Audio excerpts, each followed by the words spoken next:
আজকে চাঁপাইনবাবগঞ্জ সীমান্তে ভারতীয় বিএসএফের সাথে গোলাগুলি হয়েছে। আমাদের বিভিন্ন স্থানে আপনারা দেখেছেন সীমান্তে তারা কাটা তারের বেড়া দেওয়ার অপচেষ্টা করছে, শূন্য রেখা বরাবর এসে যাচ্ছে।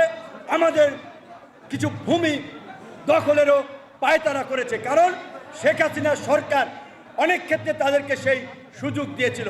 কিন্তু আমাদের কাছ থেকে পরিষ্কার বার্তা, আমরা বেঁচে থাকতে এই দেশের 18 কোটি মানুষ, এই দেশের 1 ইঞ্চি জমিও ভারতকে দখল করতে দিবে না। দিল্লি না ঢাকা, দিল্লি না ঢাকা।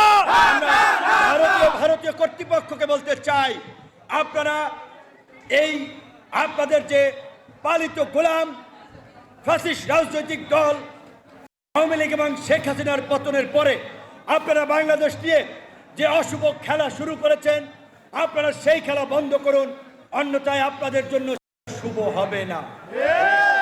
আমাদের বিএসএফ, আমাদের বিজিবি পরিষ্কারভাবে বলছি, সীমান্তবর্তী এলাকার মানুষকে, সরকারকে অনুরোধ জানাবো, দ্রুত সময়ের মধ্যে সামরিক ট্রেনিং দিয়ে প্রয়োজনে বিজিবির সাথে তারাও কাজ করবে এই ভারতের দখলদারিত্ব এবং আধিপত্যবাদের বিরুদ্ধে। সেই ব্যবস্থা সরকারকে করতে হবে। আমাদের দেশের একটা লাশ পড়লে ওপারে 2টা লাশ ফালাতে হবে। এই মানুষ অনেক রক্ত দিয়েছে। ভারতকে বলতে চাই, আমরা যুদ্ধ চাই না, আমরা বন্ধুত্ব চাই, আমরা খারাপ সম্পর্ক চাই না, আমরা ভালো সম্পর্ক চাই। কিন্তু আপনাদের যে আচরণ, সেটা বন্ধুত্বের নিদর্শন দেখা যাচ্ছে না। আপনাদেরকে সংযত হতে হবে।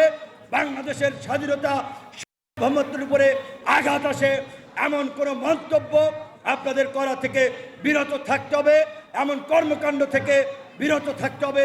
বাংলাদেশের নির্বাচন কবে হবে, বাংলাদেশে কারা ক্ষমতা আসবে, কারা রাজনীতি করবে, সেটি বাংলাদেশের অভ্যন্তরীণ বিষয়।